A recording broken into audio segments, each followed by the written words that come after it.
Rahim. Alhamdulillahi Rabbil Alameen wa salatu wa salam ala Rasul al-Kareem. My brothers and sisters, Assalamu alaikum wa rahmatullah. Walaikum My name salam. is Hafiz Khan and welcome once again to Different Perspectives. I start again with my weekly reminder. Allah will not change the condition of a people unless they desire to change it themselves. So let us try to create that desire within our hearts to want to change and become better.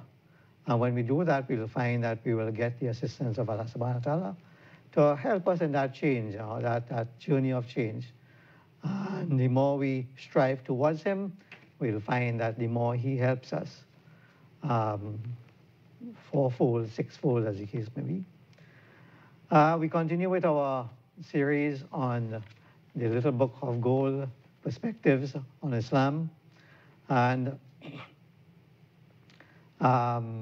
which was done by Imam Mustafa Bhagwati, the Imam of the Balmain Masjid. So last week we covered the area of Jummah, and I'm sure you would have found it very interesting, and we covered a lot of different areas and aspects of that. I'm sure we would have gotten feedback, both through the individual and through the station, and I'm sure all of them would have been positive, as they have been for the previous programs that we did, covering the different elements on this book. So let me introduce. Today we will be dealing with Allah is Maulana. And how is there any justification in using the word Maulana to apply to a person who have done a first degree in Islamic studies and at any other time as the case may be. So let me introduce Mustafa Bhagwati once again. Assalamu alaikum. Walaikum Welcome. salam. And so I'll let you start. Okay, Bismillahirrahmanirrahim. This is written in the context of the ayat in the Quran, when Allah subhanahu wa ta'ala instructs us, right, to call on Him in dua, call on Him in prayer. Anta Maulana, right? You are our Maula, right? And the discussion here is on the appropriateness. That is the word I use, the appropriateness of referring to people as Maulana also, right? And as I said, ever since I became fervently conscious, and you praying to Allah, Anta Maulana, right? And then you turn around and Maulana, and it has become heavy upon me, and I'm sure other people too, to refer to people. After, this on a daily basis, Yeah. right? Regular during the day, you're calling on Allah, Anta Maulana, So I decided to do this, and that's what we have. Now, I explained the word, the compound word. It consists of two words, Maula, meaning all of owner, protector, patron, supporter, helper, Lord, right? And Na, which is the possessive pronoun our, right? Maulana, our Maula. So when you say it, it means our protector, our patron, our Lord, our supporter, our helper, right? And that is the context in which I looked at it. Now, Allah subhanahu wa ta'ala, He uses the word Mawla numerous occasions in the Quran, right? He uses it to refer to Himself, right? He's the Mawla of the believers and so.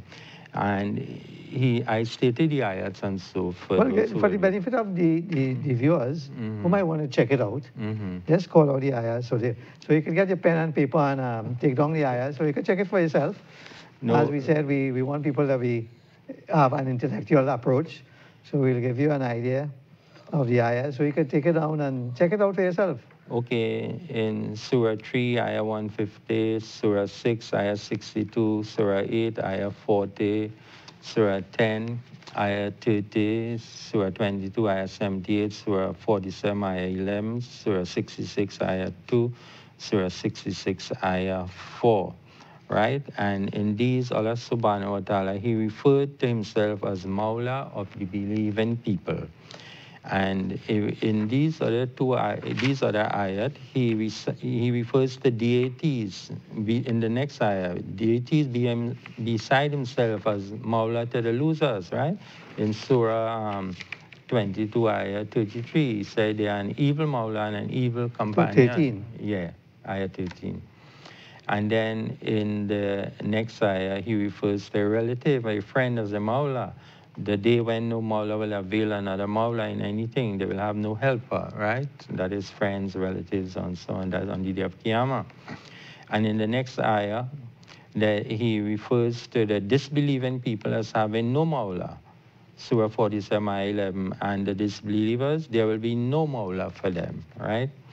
And in the next ayah, which I stated, he refers to hell as the hellfire as the Mawla of the disbelievers. That's Surah 57, ayah 15. He said, your abode is the hellfire. It is your Mawla. So Allah subhanahu wa ta'ala, he uses the word by itself to refer to himself and to others in the Quran. But all of these are in the context of whoever you believe is your God. That's right. Right, yeah. Whoever, whatever. Right? Yeah. No, there is a hadith in which the Prophet sallallahu alaihi wasallam, he is reported to have referred to someone as Mawla, you know. And when I did this writing, I had a truncated version of the hadith. I've since gotten the full version, right? But it doesn't change the opinion, right? Although I would have said he would have only referred on one occasion. Actually, it was the same occasion, but he referred to two persons as Mawla, you know? So let me explain the hadith, right? And the Prophet, Hamza radiallahu ta'ala anhu, he was martyred in the Battle of Uhud. Right. The uncle of the Prophet. Yeah. So. Oh, cousin. Was his first cousin? No, uncle. Hamza was the uncle. Yeah. So his daughter needed a wakil, a Mawla, right? So there was a little issue whether Ali, Jafar, whoever, Ali wanted to be the guardian of this child. They were going on an expedition or something. So, but the Prophet ﷺ, he chose Jafar over Ali. So Ali was a bit peeved, right? Peeved. He was a bit peeved about that and was sad. So the Prophet came upon them, Sallallahu Alaihi Wasallam, he came upon them, and there they were. Ali was there, Jafar, and Zaid ibn Haritha, right? That's the freed slave. So the Prophet, in trying to appease Zaid, appease Ali, he said, he made a statement, whoever Ali is the Mawla of, I am the Mawla of also. Because remember they were talking about guardianship of a child. And then he turned to Jafar, because Jafar is his uncle, and but he told Ali, we are from the same lineage, you are my cousin, I am from you, whatever. And then he turned to Jafar, you are my father's brother, and so whatever, more details, right? And then the third person was Zaid ibn Haritha. So he said to Zaid, you are our Mawla. You are our Mawla. No, he had to say something to Zaid, right? Because look at it. This is Ali, Jafar. They are from the aristocrats of Quraysh, right? They are relatives, blood relatives of Prophet Sallallahu Alaihi Wasallam. Zaid is a freed slave, right? So that is Islam. When people in company, you just go and greet one person and you leave out the others. Prophet ﷺ said that will be one of the signs of the last days. People will only greet those who they know.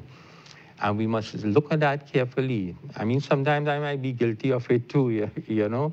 People in company there and you go to greet everybody, you know. You shake hands, shake everybody.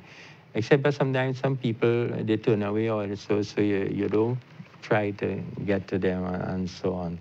But we should be conscious of that also. Yes, and then we had, remember the Surah Abasa when the Prophet, Allah admonished the Prophet ﷺ from turning away from the blind man to talk to somebody important, right?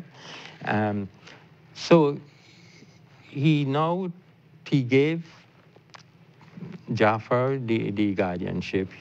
Ali didn't have it, so he appeased Ali. So he says something to Zaid too, you know, along the same line, you are Mawla. Now, but it also lends itself to the astuteness of the Prophet ﷺ from a psychological standpoint and a leadership standpoint. Yes. Do our leaders have that kind of psyche and intellect to understand that thing? And a lot of times we quote hadith and we don't understand the background and context of the hadith. And you know, I am the view that really all hadith collections are really sociology books.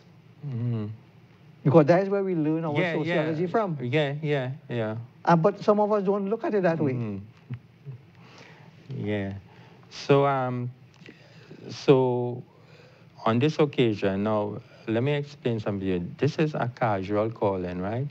This is not a title. He didn't call Zaid after or continue to call him Mawla or Maulana Ali or so on, right? It's not even in the early days of Islam, people used to refer to each other as Rabb, you know, Lord, or it means Lord. Like we do today? Well, in my work days, I met, when I went to work in Santa Cruz, I met some of the persons who were transiting from the colonial days. Right. And the amount of time is, my Lord, how are you this morning, my Lord, and so on. Right. Yeah, and... So we have to be able to differentiate that from calling somebody or referring to somebody as a genuine Lord. Yeah. So, and always bear in mind that ayah, because that reference in the ayah that Allah subhanahu wa ta'ala makes for himself. I remember Allah subhanahu wa ta'ala revealed this ayah to the Prophet during the Miraj, when he took him up to the highest point that any human have gone to. And he gave him this. He gave him the gift of Allah. He gave him this dua for us to make, knowing that we are weak, we'll make mistakes. And he said it's from the treasures of the Arsh of Allah subhanahu wa ta'ala. It's all said, Shaitan, when this was real, Shaitan rolled in the dust, beat himself, right? Knowing the virtue of this ayat. And if we should to recite it in the house, it protects 40 houses around us from the hadith, and also in another riwayat, if it's not recited in the house for 3 days, Shaitan will influence the house. So we look at it that way, and we call in Allah subhanahu Anta Maulana. And we think, how suitable is this for us, a title to give to a first degree holder, right? Not a casual calling, a title, right? In the hadith, we see it was a casual calling, right? And this is now a title. Now, in the early days, this did not exist, right? Not even in time of the imams and so on. Is afterwards, people would have, for one reason or the other, they chose this title. But did you explore the origins of that, the development of that title? exactly when it started. Yeah, and what was the background to it? No, no. I started from where what became for academic achievement, that it became But a why title. did you choose that one? Well, this is it. I don't know the wisdom and behind Or it. lack of thereof? But we give people credit and so on. And but remember, when we look at it now and we look at the issue, remember to say that it came from way back and we have to maintain it. That is not becoming of a Muslim, right? Because You have to examine the pros and cons of it. many places in the Quran, Allah mentioned people do not want to accept Islam because they found their forefathers on it. They do not want to change what they. In fact, all the prophets were subject to that. Yeah. No, also the Prophet ﷺ, he told us that names, how we call people, have a profound meaning on the persons. Like persons would have had names denoting sadness. The Prophet ﷺ made them change it, and that's all. And, yeah. But they say some of the best names is those names that which we call servant of Allah, like Abdullah, servant of Allah, Abdul Rahim, servant of the merciful, Abdul Malik, servant of the king or the owner, protector, and so on. But we cannot call somebody Al-Rahim or Rahman. That is for Allah alone. Yeah. He is the man, right? Same way I'm saying Maulana should be for Allah alone, right? Now, or we could just call the person Rahim Rahman. Now, Mawla is a popular name. Plenty of people have that name also. So there is nothing wrong with that. But when we put the pronoun towards the end, and we look back and we see that Allah subhanahu wa ta'ala, he mentions himself with that, we should think twice. Yeah? When you look back and see the one instance in which Rasul referred to two persons, we should also take that into consideration. Now, Allah subhanahu wa ta'ala. Before you go on, let's take a little break and we'll continue on that. Okay. I'm a cool kid, you're a cool kid, we are cool kids, are you a cool kid? Every day I want it, I need to drink lots of it, full of fruit, vitamin C, give me lots of it. My imagination is growing and so am I. I'm getting big, so give me fruit of cool kids, it's so juicy, so I could touch the sky. Become a cool kid now by visiting www.fruitacoolkids.com.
Sheikh Leisha Limited, the leading manufacturers of vermicelli, split peas, powder and grease-proof paper. We also manufacture a variety of paper and plastic bags. We have bags for French fries, sandwiches, popcorn, supermarkets, stores, and much more. Whatever your needs, trust Sheikh Leisha Limited for quality products. Sheikh Leisha Limited, Warrenville, Cunupia, telephone 665-3336. At times I feel that the sun is hidden by a hazy sky. A God's gift brought straight from the farm to your plate. Jaza Rice, with its premium range of basmati rice, helping you prepare your perfect mouth-watering dishes just as you planned. Jaza rice, blessings in each plate. Every now and then we need. This is a Pakistani product, and all over the world, at least try it once. And if it's good, please let us know. We need your encouragement. Just a little time to breathe. Keep refreshed with Oasis Premium Purified Water. Now available in more thirst-quenching options. 330 ml, 600 ml, 1.5 liter, and 5 liters. Choose the size that fits you best. Grab one today. For the everyday lowest prices on all grocery items, trust Low Cost Supermarket for the widest variety of quality products at low prices. Freshly picked fruits and vegetables, healthy products for your well-being, high-quality meat cuts, and a warm and friendly service. Low Cost Supermarket, Southern Main Road, Cunupia.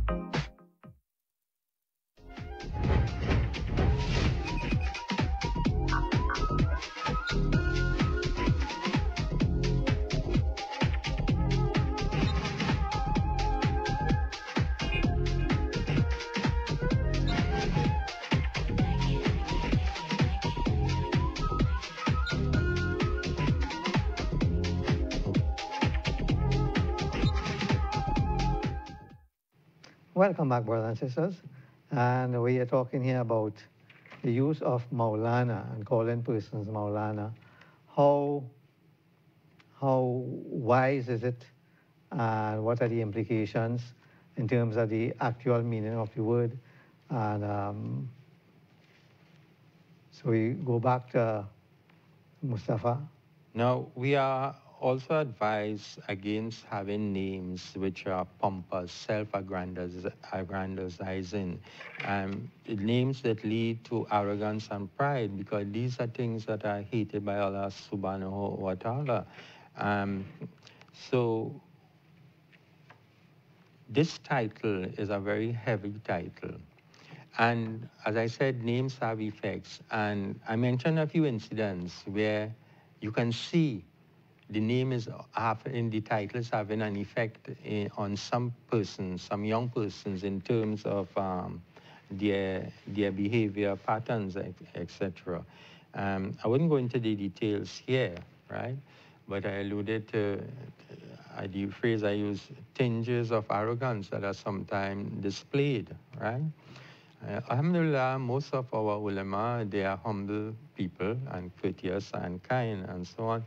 But we also have a responsibility towards our ulama, right? Not to over-aggrandize them, right? Especially the younger ones who they may have more effect on them also. We have a responsibility. Now, this title also, if you look at it, our accent as Muslims is on Tawheed, oneness of Allah. And we are people, we say that we may be the only people on true Tawheed, right? True, respecting the oneness of Allah subhanahu wa ta'ala. We do not associate any partners at all in worships. Any semblance of an association, we frown on it, right? Even when Allah subhanahu wa ta'ala mentions things like his face, his hand in the Quran, we do not visualize anything related to the human like a hand or a face, etc. We do not make images, right? We do not wear garments with a little image on it and that sort of thing, with the fear of imitating the Creator, right, in terms of his creations. So we are very scrupulous about Tawheed and oneness, and we must ask ourselves, here, look what Allah says in the Quran. He said, concerning other people, right? They take their priests, their scholars, and their monks as lords besides Allah and Christ, the Son of Mary, and they were not commanded except to worship one God. There is no God but him. Glory be to him, as from the partners they associate with him. So, direct reference to those persons over respecting their scholars and priests, putting them up on a higher pedestal, taking them as lords beside Allah. We have to be very careful. And I say this title is too close for comfort. It's too close for comfort. And it's not even that you're doing it a prophet, that as you refer to here. Right. This is an ordinary guy who has just a first degree, not even a guy who is well versed in Islam and have done in-depth study or dedication or so. So the point is also made that it can have different meanings, right? Maulana, right? It does cannot only be referred to Allah, right? It can have other meanings. But when I ask to say, well, what? Well, protector of the religion. So, well, that's Mauladeen, right? And so on. But tell me, what is the quality of this person that I have to call them Maulana, right? And if you're thinking about the various meanings that can refer to other people, other things in other situations, we have to remember in that term Maulana, there is one meaning there that can refer to nobody else but Allah, right? But Allah. We have to be conscious of that. It's like, you know, they tell you in the Hanafi madhab, you can, alcohol and medicine is allowed, right? You have cough syrups and so on. But they say, choose one without alcohol. If you can't get one without alcohol, well, if we know in this meaning, there's one meaning that could only refer to Allah, let us look for another title, another suitable title. And now the thing is, I am not doing anything to belittle, right? Fine, people have done their studies, you want to give them a title, but what I'm saying, choose a more appropriate title than this title which we have given them. So even though you would think that it can refer to humans, right? We can use it as a title. So I ask the question now, what prevents it? What prevents the title from being bestowed upon our sisters who do the same course of studies as the brothers, right? When they graduate, they call them an alima, right? Which is the feminine of alim. Alim is what the brothers are, right? But we give them the title Maulana. And we call the sisters alima. Now, the thing is, if we issue a title for an academic qualification and they have it, and there is nothing about gender in this word, why do we not give them the title also? Because in Islam, we gave the same title to man and woman. Like you had Hazrat Umar, Hazrat Aisha. We mention it all the time out of respect. We give them that title, both men and female. You have Sahib, Sahiba, the feminine of it. Sheikh. Sheikh also is a word that also uses, or Sheikh. Sheikha. Yeah. When one is a doctor male, the doctor female, same thing, doctor. So tell me what it is that the brothers did that the sisters didn't do, so you can give the brothers this title and not the sisters. Why is it not suitable? And look at that and see if it is really suitable to give it to the brothers, you know. And then I say, it is scary to think that it is more than an academic achievement, more than a title for an academic achievement. Because if it's more than that, who judges the other aspect, right? Or in order to bestow this title upon them. And so what I'm saying, in the interest of Tawheed and in interest of our maintaining separation of Allah from all other creations, right? If this title could have a meaning that could apply only to Allah, right? Other meanings, if you say could apply to others, let us make that important. Make that important. Remember, when you pray into Allah, it's not just Maulana say you're on your knees, right? You're on your forehead. Anta Maulana, right? You are our Maula. Let us try and keep Allah as the Maula, right?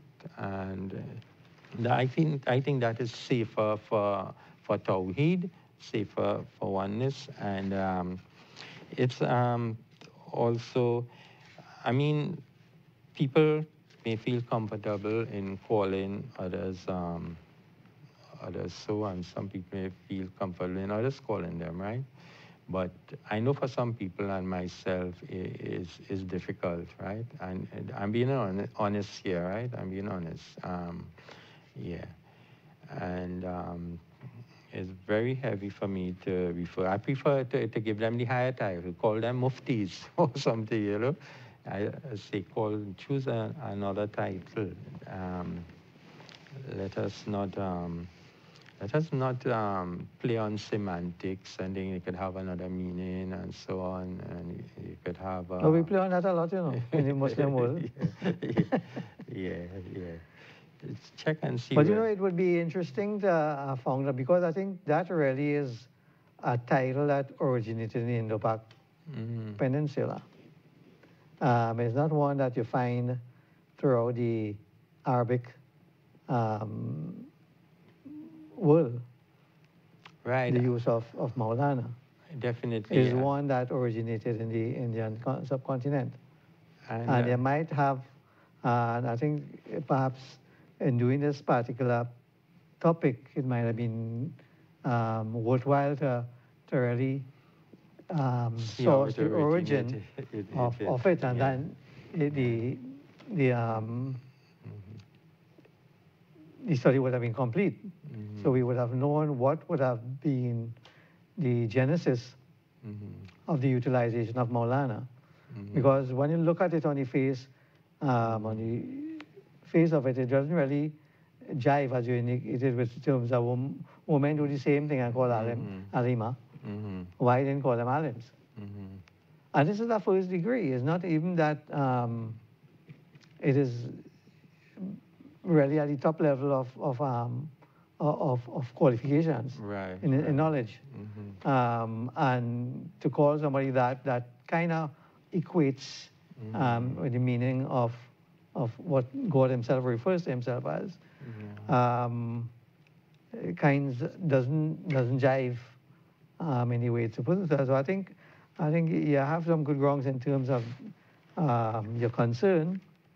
Now, going back to the hadith, right? Going back to the hadith where the prophets, they're referring to that. There are two hadiths which I want to mention. Prophet ﷺ said, do not sit, when you enter the masjid, do not sit unless you perform 2 rakat salah. In another hadith, he was given the khutbah, and somebody walked in, and he told him to stand and read 2 rakat salah. Yet still, the Hanafi ruling on that matter is that when you enter the masjid and khutbah is going on, you sit and listen. Now, one of the reasons they gave inter alia is that person was someone by the name of Dahya Kalbi. He was in a bad state. The effects of poverty won him. He was really in need. So the Prophet ﷺ told him, stand up, so in order for the others to see him, they will see he is in need and help him, right? And they say that was a one-off situation and a special situation. So similarly, this situation where the Prophet ﷺ refer to Ali and Zaid. It was a one-off, and it was also in a special situation That's to right. appease Zaid also. Yeah. So do not tell me you're going to in one breath you cannot take it to make a ruling, and in the other breath you're taking it as permissibility, you know. But So- also when you look at that situation, it was a context. Mhm. Because here you were putting somebody in charge of another person. Mhm. So to her, that was the person who was taking care of you. Mhm. So the context was the same, Mhm. but Yeah. one was literal, one was figurative, Right. Yeah. right? Mhm. So from the use of the language, Mhm. it was correct in the context Right. because it was used in the same context of one who takes care of another, Mhm. Mhm. who you look to for Mhm. that person to take care of you. Mhm. So the context of the word was right. Mhm. In this context, it is not. It is contradictory to what it is. Mhm. Here's somebody of some learning, call them a scholar. Mhm. Give them a scholarly title, Right. right? Yeah. Here, give them a title that Mhm. refers, that what God refers to himself as, Mhm. Mhm. right? So in that respect, some time ago, I think it was around, Mirage or one of them, Mirage or Milad. Mhm. And there was something on, a guy sent around a ruling on WhatsApp Mhm. stating that, some mufti rule that to celebrate Maulud was is a innovation and bid'ah. Mhm. So I wrote back, I said, Mufti? I didn't know that they had Mufti at the time of the Prophet. I don't know that. Mhm. So is this in fact also innovation and bid'ah? Mhm. Right? Mhm. Yeah. So we could take things Mhm. from different perspectives Mhm. and make an issue of them in terms of you're making an argument, but it's contradictory. Yeah, I mean, and this thing you have, you graduate a person, you do not know what lifestyle they live in when Yeah. they leave, whatsoever. No, I mentioned. Or what you're going to do afterwards. Yeah, sometimes you push over a person with a 50% mark, they're Yeah. naked, but you push them over in Yeah. order to qualify them because you want them to, and you give them a title and you have people calling them, this is an exalted title. Allah subhanahu wa ta'ala uses this dimension for himself, you know. You have a father calling a son Maulana, Yeah. you know, that kind of thing, which is unheard of in Islam, you know. The father is always the one with the respect, yeah. Yeah, I mean, from that ayat, when Allah subhanahu wa ta'ala do not refer to your parent, do not even say off to your Yeah. parent. You know, the scholars have gone and given derived rulings, right? You cannot say oath, you cannot hit them, you cannot take your father to court, you cannot employ your father. Because if you're an employer, you know, you'll have to talk to an employee, right? So this is the extent to which, I'm not saying that is how it's Yeah. supposed, but this is the extent to which the scholars have taken it, and we should respect that. In fact, there was one where there was a ruling that everything a son has belongs to the father in hadith. I don't know the exact Yeah. so.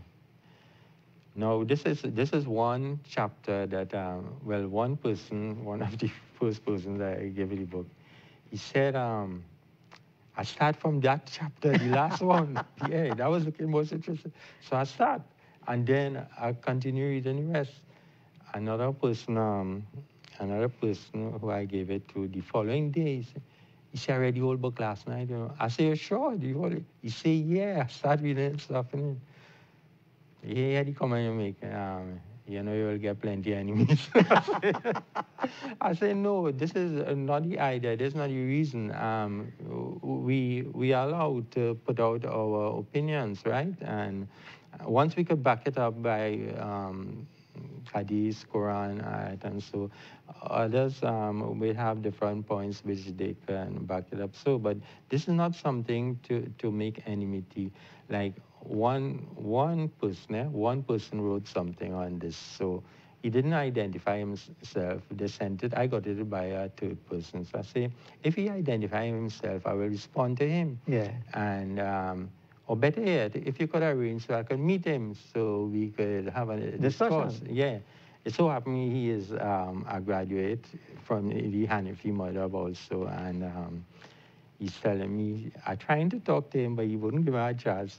In the end up, I told him, right? I explained to him all these things about the Hanifi ruling on that same one where he could prophesy some say stand, and you all tell people now don't stand, and so on. And I asked him the question, you know, I said, well, all right, tell me why you can't give this a say, you know? Well, I should not have asked him that because it led him into some distasteful remarks, you know. I just said, well, Islam is not a misogynistic religion, you know. Yeah, we treat our women as they should be treated. We ought to treat. Yeah, well, fine, yeah. So, so he tell me about duties and duties of Maulana.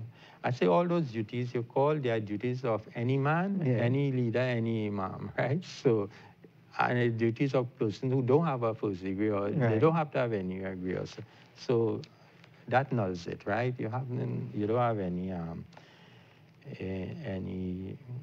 point there to make. Well, in the end, he apologized to me. He apologized to me. Because, you see, I wrote this, and I gave copies to my teacher and so on. The first people I sent it, right?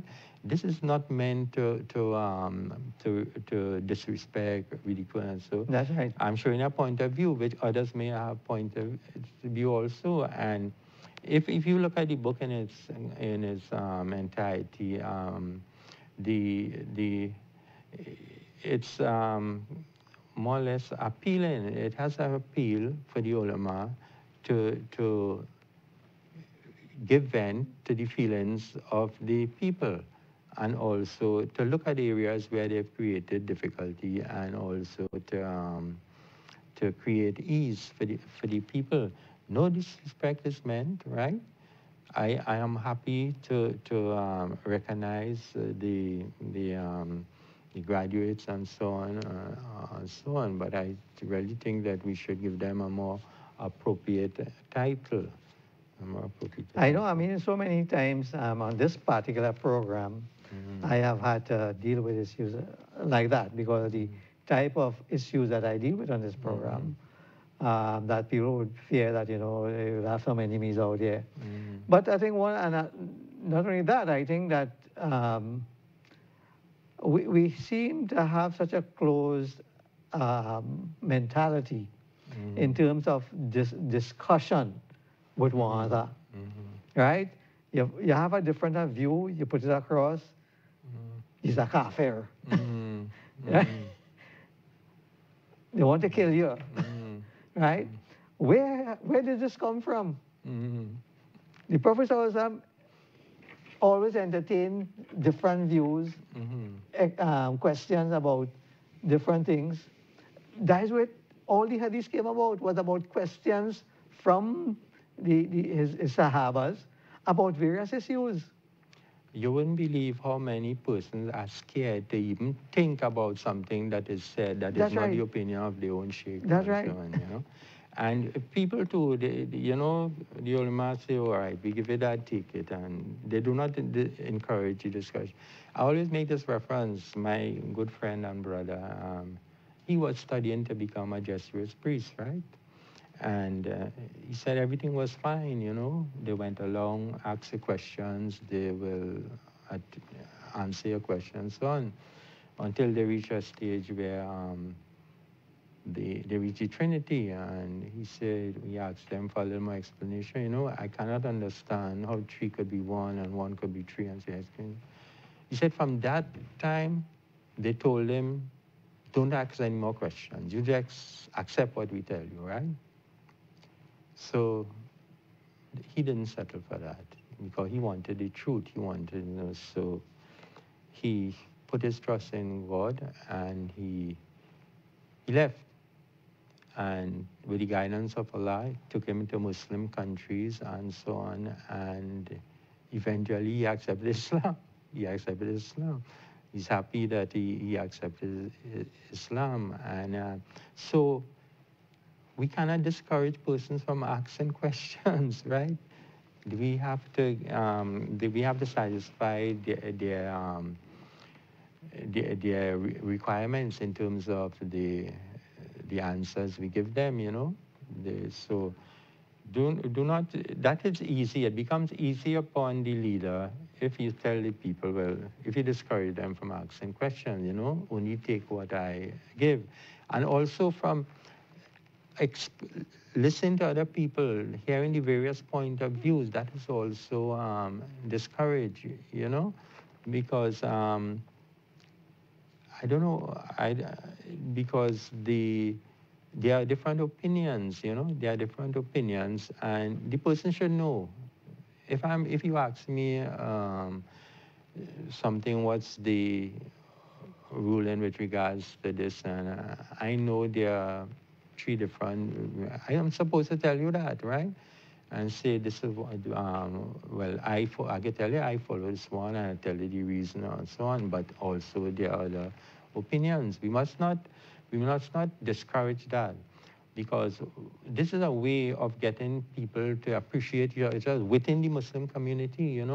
You are practicing by a slightly different ruling in this aspect. I am doing it in this aspect, a slightly different ruling. But we are correct. We are both correct, and we are both acceptable to Allah.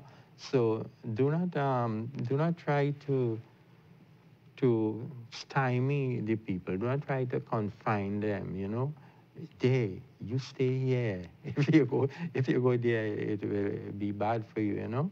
We should be more open with the deen to the people, right? Well, since the 6th century, when the door of Ijtihad was closed and Taqlid, the approach came into being, that has been what the method of teaching. That don't ask no questions. This is what it said. This is what this Imam said. This is what this Imam said. That is it, right? Do not make any investigation, although some things might generate discussions or questions. We're not going to tolerate that, just like the as you said, what I told them. But the fact is that even with the 4 Imams, there were areas that commanded different interpretations.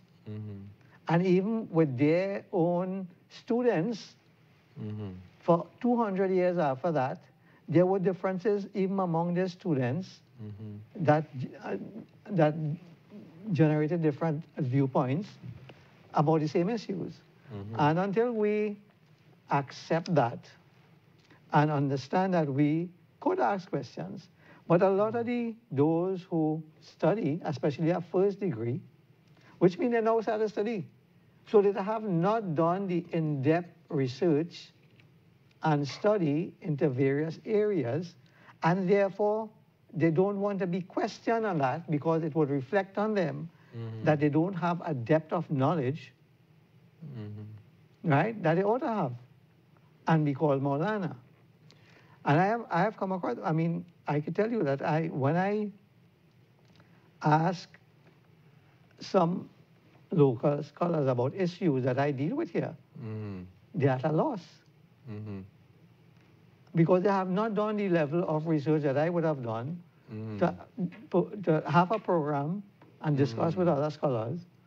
They are totally lost. Well, I could remember before we graduated, the principal said to us, said, do not sit on your knowledge. You have knowledge, it's your duty to impart it, even though it's little children, right? And he also had, he say, one day a little child will ask you a question and you wouldn't know the answer. And I think many people have experienced that, you know. And there's nothing wrong with that. Nothing wrong with that. Go and find out and come back and explain. Say, let me check it. And come back. You know, I tell my sales people that all the time. You know, in training them, because we are in a technical area, we deal with computers and software and hardware and that kind of thing. If you go to a IT manager, which is what he studied, and you're a salesperson, that would have studied some level of IT pertaining to the particular product that you're doing. And they ask you something and you realize you don't. So let me check that back and come back later. Yeah. You don't have to pretend, because if you say something, the man will know that you don't know what you're talking about. So you will try to cover up and try to play that you know and make a mess of the thing. Say clearly, listen, let me do some research on that and I'll get back to you. And you're going to do the research and come back to them? Yeah. According to one of these two part of knowledge is saying that I don't know, right? I don't know. But in the way is, you cannot just say everything you don't know. Because remember, when people come to you, they're looking for guidance. That's right. They want to, so you have to give them something to hold on to until. That's right. Right? Yeah. So. And that's why you have to be continuously studying different things in whatever you are performing in, or whatever area of your expertise that you have. Because that whole area is changing all the time. And similarly with Islam, Islam is not changing, but conditions are changing. So understanding the principles that apply to certain conditions is where the chances are that you could make the wrong ruling. Because the conditions have changed from what probably a different ruling was made. Because we just know the rules from that. A lot of times we just know the ruling that was made in probably a hadith, right? But we have not studied the circumstances that ruling came from. And the circumstances might be somewhat similar, but vastly different. But we want to put the same ruling. And the same thing with fiqh issues. So those are areas that we need to consider. And one would hope that perhaps what you did in this little booklet would give some or generate some thought. And perhaps change the whole process of what kind of title you give to persons who have a first degree. Now, after the first degree, if you go to further on, then what you come? If you have a master's, what do you tell you? Something else? If you have a doctorate now? Well, the work is more or less to enlighten my fellow Muslims and also to appeal to the conscience of the ulama also, you know, that we need a more leveling. We need people to be given the full information. Now, a lot of people told me that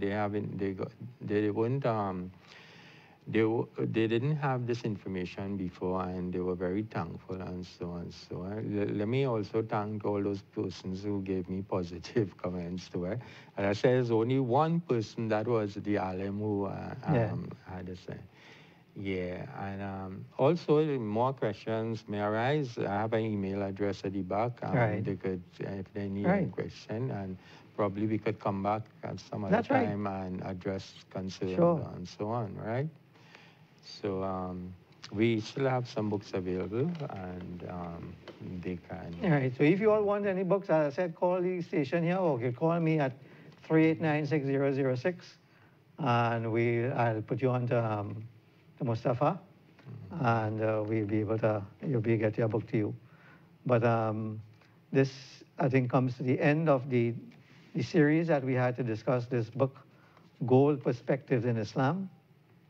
And as I said from the beginning, that the first time I read it, after a number of months of it sitting there, I was thoroughly impressed with it, and I immediately called, even before I did finish reading it, I called Mustafa and asked him to come and be part of the program. So you can go through these things because I think they are very thought-provoking issues, and I think they, as you said, they give fertile ground for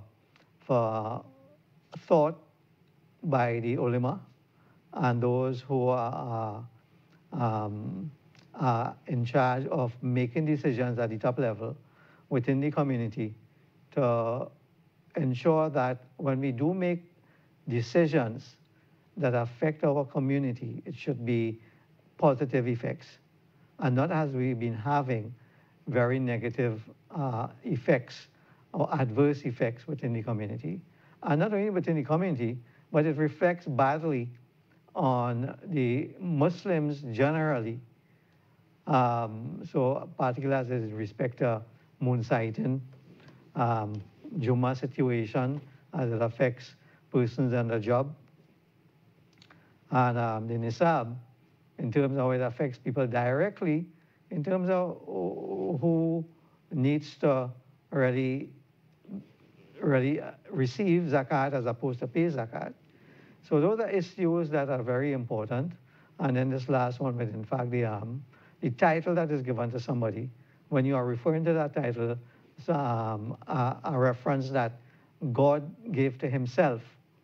So those are grounds for new investigation or new approaches to. So once again, I thank Mustafa for coming and giving us the benefit of his studies that he did. And he tells me already he's doing another investigative work, and we await that. As soon as he has is finished, Inshallah. he will be back with us to go through that. In the meantime, be sure to join us next week for another interesting, different perspectives. Assalamu alaikum. Wa alaikum assalam.